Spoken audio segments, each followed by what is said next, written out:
Now, we've talked about Hartford and the obvious need to focus at least your initial activity in the Hartford area first, but how about surrounding member towns, what's going on there, rehab work, et cetera? Those 20 projects that I mentioned previously, a little less than half of them are in the neighboring towns. We have right now 28 active design projects that include work both in Hartford. The majority of them will be in Hartford, but we also are entering our phase where the data from the engineers is coming into us as to what the problem is with our system in the neighboring towns.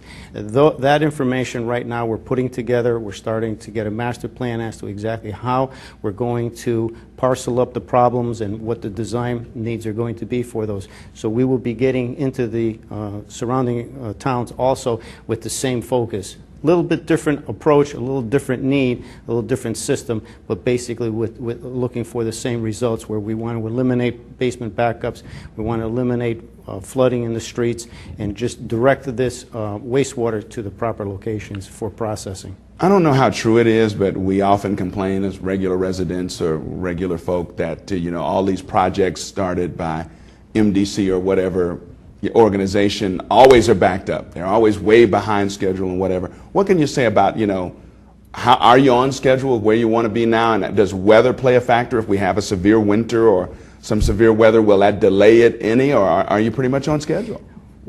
I would probably say we're very close. We probably are a little bit behind schedule only because at the beginning there was so much to do to get the ball rolling that it took us a little bit longer than what anyone really expected. But in the last year and a half or so, we have really, I think, accelerated the production of the plans for bidding and construction.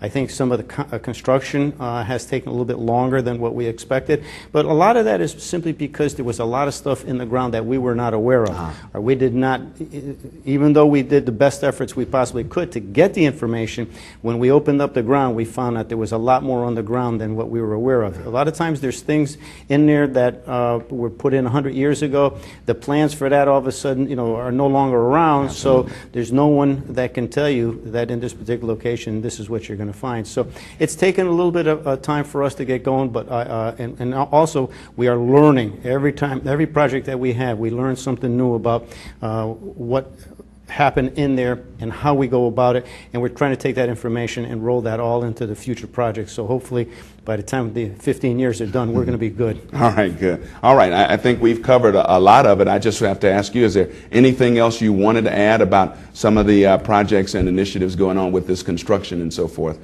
One of the programs that we have is just, as I say, one of the important things that I just want to stress is the efforts that we make to communicate with everybody on what is going on, because again, as I said, we truly believe that we are partnering with all the neighborhoods, with all the service area people that we service.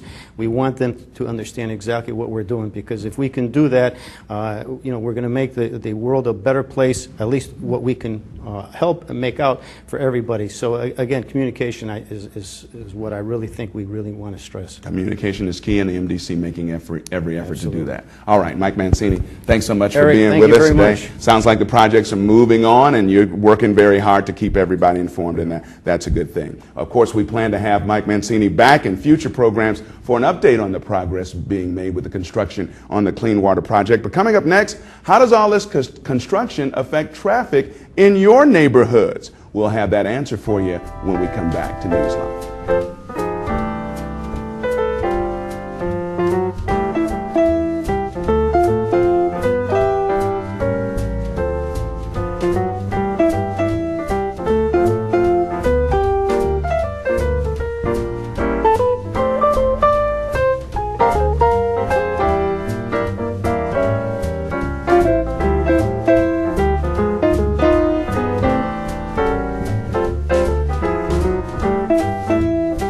Welcome back to Newsline. Traffic, of course, it affects most of us. And when you have multiple construction projects going on in one area, it can complicate things. But as the Clean Water Project moves forward, the MDC has created a maintenance and protection of traffic plan. And to fill us in more on that, we are joined in the studio by Carl Bard. He's the Deputy Chief of the Program Management Unit. Carl, thanks for being with us on the program today. Pleasure being here. All right, before we talk about the MDC's traffic plans, let's back up and educate viewers on what prompted the need for such an elaborate plan anyway. It's an elaborate project, as we all know. It probably takes an elaborate traffic plan, too.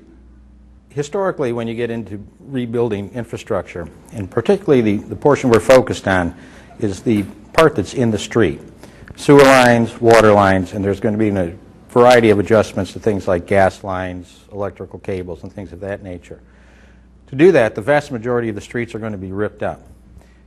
Due to the fact that we did in fact get some extra stimulus money, we were able to advance some projects. So in this particular case, what we had was an area, the Upper Albany, where all of a sudden overnight we have 5 contractors working within about a 10-block area of each other, covering over time 3 major routes: Farmington Avenue, Main Street, and Albany Avenue. Vital lifelines into the city and servicing a variety of stakeholders.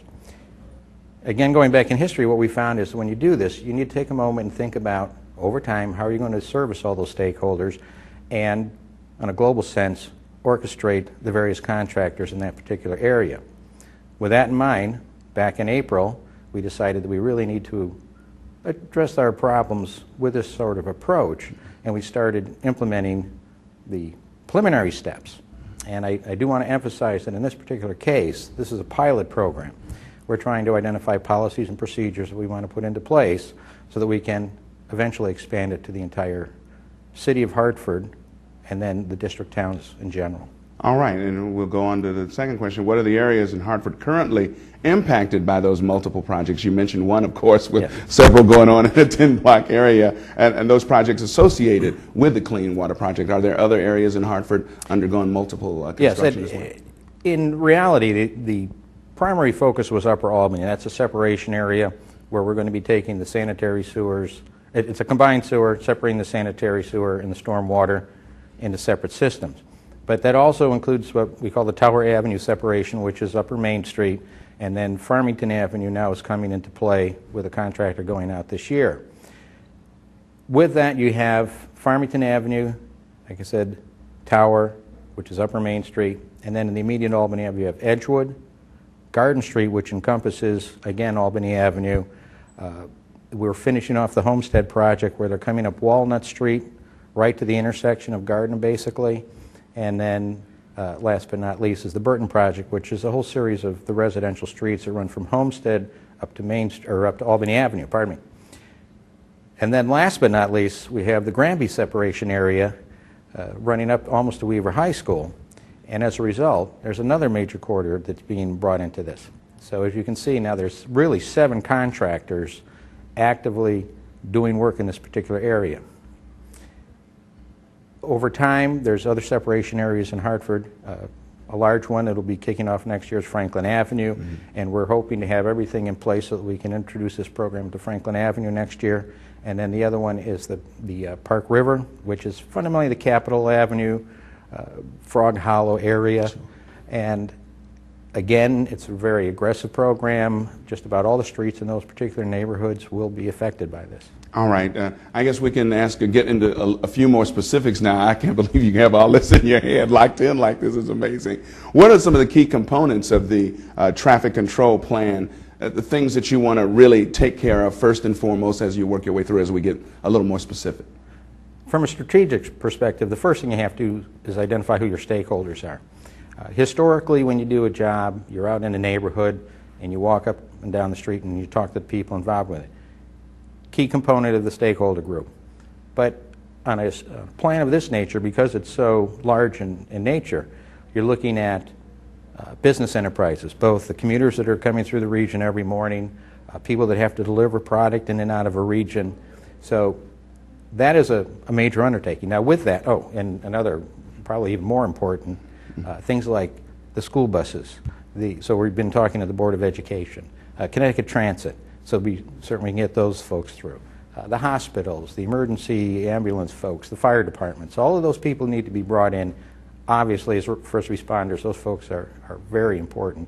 And the schools, especially in that area, because there's so many walkers now, there's been a huge increase in the number of pedestrians that will be using it during the school year. So we need to be very careful in how we orchestrate this so that the work sites are safe, because when we talk maintenance protection traffic, we talk bicycles, pedestrians, and vehicles. And of course, you know, businesses, and you want life as normal as possible. I guess it'd be simple if you could shut all businesses down and things down while you did the construction, but that's not the case, right? No. No. As a matter of fact, that's one of our primary considerations, is to mitigate as best we possibly can the impacts of all this work on the businesses in the neighborhoods, because they are the lifeblood of the communities, and it's very important for us to work with them. Such a large undertaking that we've obviously been discussing for the past few minutes here.